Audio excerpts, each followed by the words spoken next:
ডিসেম্বরের 13 তারিখ সকাল সকাল বেরিয়ে পড়েছিলাম আমি আর সম্রাট। জলপাইগুড়ি থেকে মালবাজারে বাসে উঠেছি। ওখান থেকে আমরা নামবো বাতাবাড়ি মোড়, কারণ ওখান থেকে মূর্তি একদমই সামনে, ওই 2-3 কিলোমিটার হবে, হয়তো 2-3 কিলোমিটারই হবে। তারপরে চলে গেলাম, এই যে তো এটা হলো লাতাবাড়ি ফরেস্ট, এই যে ফরেস্টের ভেতর দিয়ে যাচ্ছি। এই মাধবীরাত আসেনি তো বুঝিয়ার জীবনে আমার। ঘুম ঘুম চাঁদ ঝিকিমিকি তারা এই মাধবীরাত আসেনি তো বুঝিয়ার জীবনে আমার। এই চাঁদ ফরেস্টটা ভালোই বড় ছিল, কারণ অনেকটা টাইম লেগেছিল, ওখানে নেটওয়ার্কও পাচ্ছিল না। তারপরে দেখি যে বাসের মধ্যে মহারাজ ঘুম, বিভৎস ঘুম, ওর একটু ভিডিও নিয়ে নিলাম।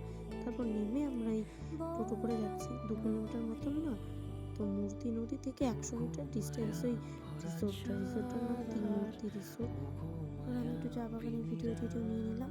তারপরে তো নেমে গেলাম রিসোর্টের সামনে, একদম টোটো কাকু নামিয়ে দিয়েছে। তারপর রিসোর্টের ভিতরে গেলাম। এই সাইডে ওই সাইডে দু সাইডে না ভালোই জায়গা আছে রিসোর্টের ভিতরে, সুন্দর পার্ক সিস্টেম আছে, দোলনা আছে অনেকগুলো, সুন্দর সুইমিং পুল আছে, খুব সুন্দর জায়গাটা সত্যি। তারপরে ওকে বললাম, নে যা যা আগে আগে যা, একটু ভিডিও নেই, তুই আমার একটু ভিডিও নেই, ছায়ার ভিডিও নেই একটু ছায়া। তারপরে দুজনে মিলে হাঁটাহাঁটি করলাম এদিক। তারপর দাদা আসবে, যে দাদার সাথে দেখা করবো না, ফার্স্ট টাইম দেখা হচ্ছে, কলকাতা থেকে এসছে। ওই তো দাদাও চলে এসছে বাইরে রেডি হয়ে। ফার্স্ট টাইম দেখা হলো দাদার সাথে। সত্যি বলতে এই বিগত 6-7 বছর ধরে আমি ফোনেই কথা বলতাম, ফার্স্ট টাইম দেখা হলো দাদার সাথে। সত্যি খুব খুবই লাকি আমরা যে দাদা তোমার সাথে দেখা হলো। তারপর দাদা এই তো দাদা আমাদের সাথে কথা বললাম। দাদা আমাদের জন্য গিফটও এনেছে, দুটো ব্রেসলেট টাইপের গিফট। এই দুটো খুবই পাওয়ারফুল। তোমরা দাদা পরিয়েও দিল ব্রেসলেটটা, আমি পরলাম। তারপরে যোগেও পরিয়ে দিল, পরে ঠরে দেখাচ্ছে, বলবি দেখো এরকম করে টানবে, দেখো কতটা শক্তি হবে, শরীরে এনার্জি পাবে।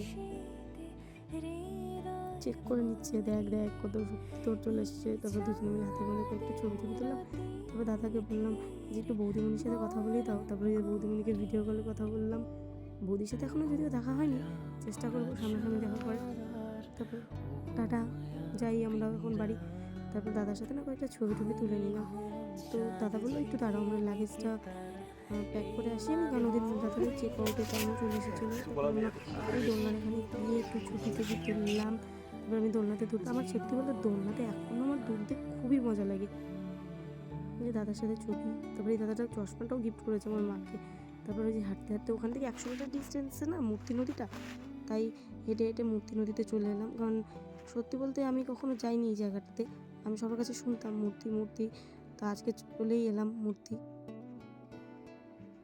না তোমরা একটু দেখো ভিউটা, সত্যি বলতে হ্যাঁ ভালোই ছিল জায়গাটা, খারাপ বলবো না, খুবই ভালো। কারণ অনেকে এসেছিলো এখানে দেখার জন্য, ফটো টটো তুলছিল। আই লাভ মূর্তি। অনেকে এখানে পিকনিক খেতেও আসে বোধহয়, কারণ আমি দেখেছিলাম একটা পিকনিকের বাসও এসেছিল এখানে।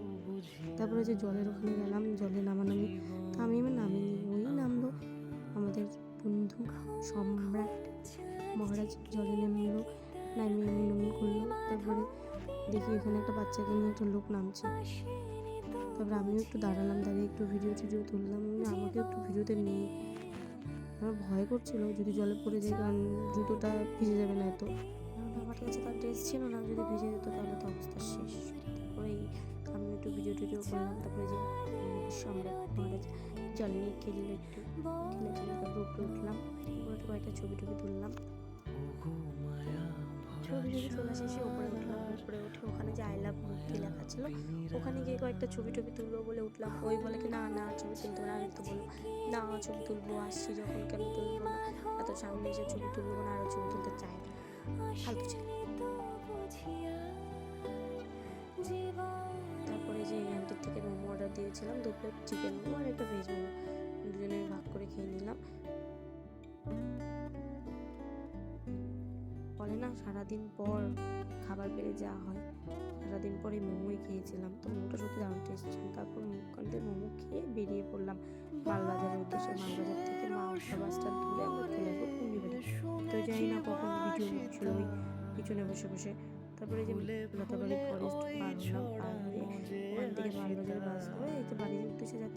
তখন আমরা দেখি ছোটো ছোটো পাহাড়, তো একটু ভিডিও নিয়ে নিলাম, চা বাগানও ছিল। ওখানে ভিডিও টিডিও নিয়ে তারপর আর মানে ভিডিও করার এনার্জি ছিল না, সেই ভোর 5টায় বেরিয়েছিলাম। যাই হোক, দিনটা খুব সুন্দর কেটেছে। সবাইকে ta ta, thank you for watching.